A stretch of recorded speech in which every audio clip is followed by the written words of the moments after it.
Assalamualaikum warahmatullahi wabarakatuh. Perkenalkan, nama saya Miko Surya Cahyo, NPM 2201010069. Saya dari kelas F ingin menjelaskan materi tentang istishab. Yakni kata istishab secara etimologi berarti meminta, ikut serta secara terus-menerus. Secara terminologi, istishab ialah menganggap tetapnya status sesuatu seperti keadaannya yang semula, selama belum terbukti ada sesuatu yang mengubahnya. Contoh istishab yakni seseorang yang diketahui masih hidup pada masa tertentu tetap dianggap hidup pada masa sesudahnya, selama belum terbukti bahwa ia telah wafat. Begitu pula seseorang yang telah berwudu, jika ia ragu, dianggap tetap wudunya selama belum terjadi hal yang membuktikan batal wudunya. Macam-macam istishab yakni yang pertama istishab al-ibahah al-asilah, didasarkan atas hukum asal dari sesuatu yaitu mubah.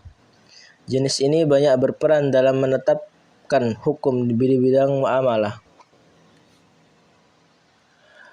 bahwa hukum dasar dari sesuatu yang bermanfaat boleh dilakukan selama tidak ada dalil yang melarangnya.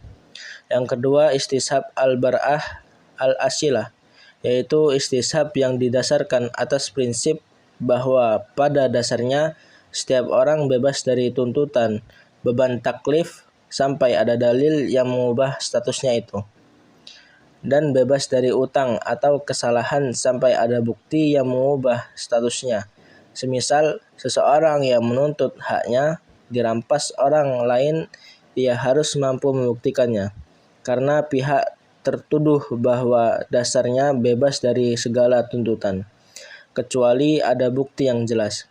Yang ketiga, istishab al-hukum, didasarkan atas tetapnya status hukum yang sudah ada selama tidak ada bukti yang mengubahnya.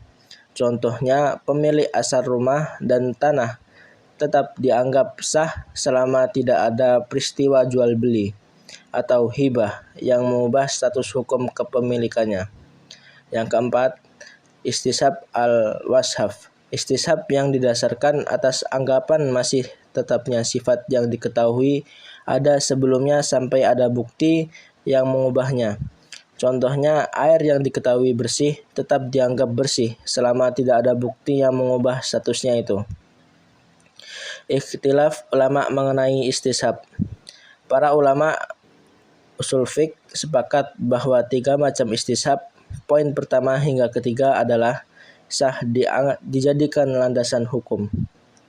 Mereka berbeda pendapat pada jenis istishab al-washaf. Yang pertama, kalangan Hanabiyah dan Syafi'iyah berpendapat bahwa istishab al-washaf dapat dijadikan landasan hukum secara penuh, baik dalam menimbulkan hak yang baru maupun dalam mempertahankan haknya yang sudah ada.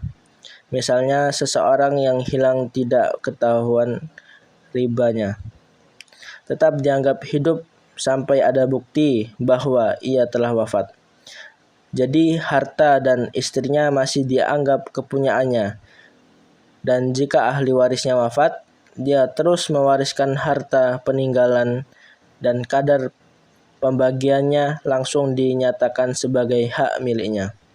Yang kedua, kalangan Hanafiyah dan Malikiyah berpendapat bahwa istishab al-washaf hanya berlaku untuk mempertahankan haknya yang sudah ada, bukan untuk menimbulkan hak yang baru.